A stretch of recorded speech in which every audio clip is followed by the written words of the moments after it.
გამივიმოდე რადგან შენს ხილმა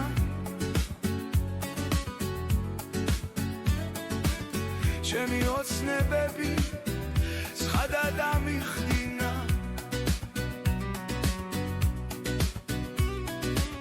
ხოლო შენ მოგერგე ყველა დანარჩენმა